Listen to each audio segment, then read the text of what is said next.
podcast. Vozes que cantam, histórias que ensinam. Do tambor à palavra, da memória à educação. Afroeducação é saber, é resistência. Onde a história ganha voz e a memória ganha ritmo. Afroeducação, cá está aprender, é resistir. Olá!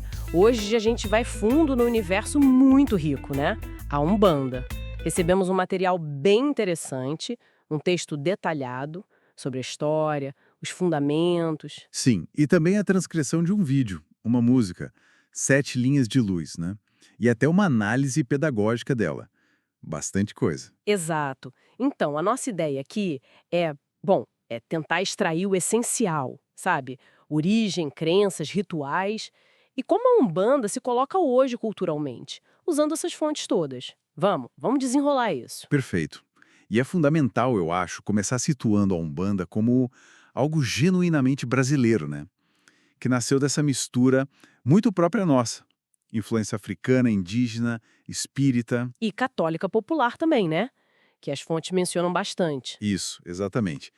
Então a análise vai buscar essa clareza, né, nos elementos centrais e nessa jornada histórica que o material descreve. Olha, o marco inicial que os textos apontam é 1908, com Zélio Fernandino de Moraes e a manifestação do Caboclo das Sete Encruzilhadas. Uhum, Isso num contexto que as fontes deixam claro de uma certa rejeição no espiritismo kardecista da época, né? Aos espíritos de pretos velhos, de caboclos, eram vistos como inferiores, talvez. exatamente. E aí que está um ponto crucial, né? A proposta que esse caboclo trouxe, segundo os relatos, era de inclusão, de acolher justamente esses espíritos mais humildes, marginalizados. Sem olhar cor, sem olhar classe, o foco era caridade. Entendi. Daí que nasce a tenda espírita Nossa Senhora da Piedade. E ela já começa a definir algumas práticas, né? Roupas brancas, o uso das guias, a mediunidade sempre gratuita e um ponto bem distintivo da linha do Zélio, a recusa de sacrifícios animais. Isso foi uma ruptura importante para a época. E o sincretismo, que as fontes todas ressaltam como algo central. É aí que a coisa fica interessante mesmo, né? É uma fusão muito clara. Muito. A gente vê o catolicismo, por exemplo, nos santos associados aos orixás, Ogum e São Jorge, né, o guerreiro, Iemanjá e Nossa Senhora, a figura materna. Exato. Do espiritismo vem forte a ideia da reencarnação, do karma, a própria mediunidade como ferramenta e a caridade como lei mesmo. E a base afro-indígena, claro. Os orixás em si, as entidades, o uso das ervas, os pontos cantados, que são tão característicos. E é fascinante como essa fusão toda cria uma cosmologia muito particular. Tem um deus único, Olorum ou Zambi, né? Depende da linha. Abaixo dele os orixás, que são essas forças da natureza, divindades mesmo, muitas vezes com essa roupagem do santo católico. Certo. E aí vem os guias espirituais. Os caboclos, representando a força indígena, os pretos velhos com a sabedoria ancestral africana, as crianças, os herês, trazendo a pureza. E as fontes ajudam também a desmistificar um pouco o Exu e Pombagira, né? Que às vezes tem uma imagem tão distorcida. Com certeza. Longe daquela ideia de demônio, né? Na Umbanda mais tradicional, eles são vistos como guardiões, guardiões dos caminhos, mensageiros entre os mundos, fundamentais para a comunicação e para a ordem. A própria música Sete Linhas de Luz parece que toca nessa diversidade de forças, não é? Sim, parece que sim. E como isso tudo acontece na prática? Nos rituais. Os materiais falam das giras, que são as sessões, né? Nos terreiros, Isso. tem o congá, que é aquele altar sincrético cheio de imagens, os pontos cantados, que são mais que música, são invocações Tem mesmo. chaves, né, para chamar as entidades. Exato. E aí vem a incorporação mediúnica, para os atendimentos, que podem ser passes, aconselhamento, indicação de banhos de ervas. E a gratuidade disso, a caridade, é um pilar. Os materiais reforçam muito isso.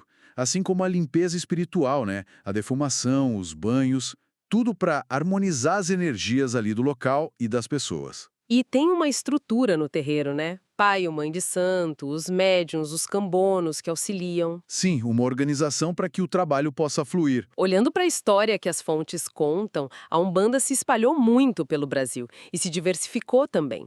Mencionam a Umbanda branca, talvez mais próxima do kardecismo, Uhum. mais filosófica talvez. E a popular ou traçada, com mais elementos africanos, né? Teve um auge de visibilidade ali nos anos 60, 70, entrando na cultura popular, na música. A Clara Nunes é um exemplo clássico. Ah, sem dúvida.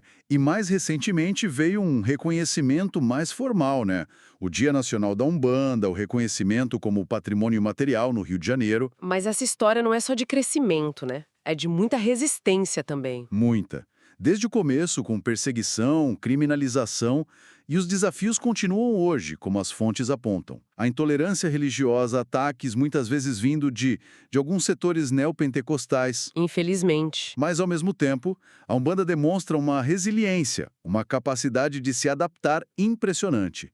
Se a gente conecta isso com o Brasil mesmo, a trajetória da Umbanda reflete muito das nossas tensões sociais, mas também da nossa riqueza cultural, dessa mistura toda. E aquela análise da música Sete Linhas de Luz sugere usar ela como quase um resumo poético disso tudo, né? Da origem, das entidades, da filosofia. Sim, é uma ferramenta pedagógica interessante nesse sentido. Aquela linha que citaram, caridade é lei e a lei é irmandade de paz. Acho que sintetiza bem esse ideal central, né? Sintetiza muito bem. Então, o que fica pra gente dessa análise toda? A Umbanda surge como essa religião muito brasileira, única na sua formação, né? Profundamente sincrética, com a caridade como base, Isso. com uma cosmologia rica, vibrante, e uma história que é de luta, de resistência, mas também de muita adaptação. Exato. E essa diversidade interna, essa capacidade de se adaptar, talvez sejam as maiores forças dela. E isso, bom, isso leva a gente a pensar, né? Se a gente considerar como a Umbanda nasceu justamente dessa mistura, dessa fusão de universos que talvez parecessem separados, como é que olhar para ela hoje pode nos ajudar a repensar as fronteiras que a gente ainda traça entre diferentes fés, diferentes culturas aqui no Brasil? Boa pergunta. E mais ainda, o que é simples persistência da Umbanda? Apesar de tudo, né? Apesar de todos os desafios, o que isso nos diz sobre essa busca tão humana por pertencimento, por sentido, por acolhimento espiritual na nossa sociedade? Fica aí, fica a reflexão. Afroeduca Podcast. Vozes que cantam, histórias que ensinam.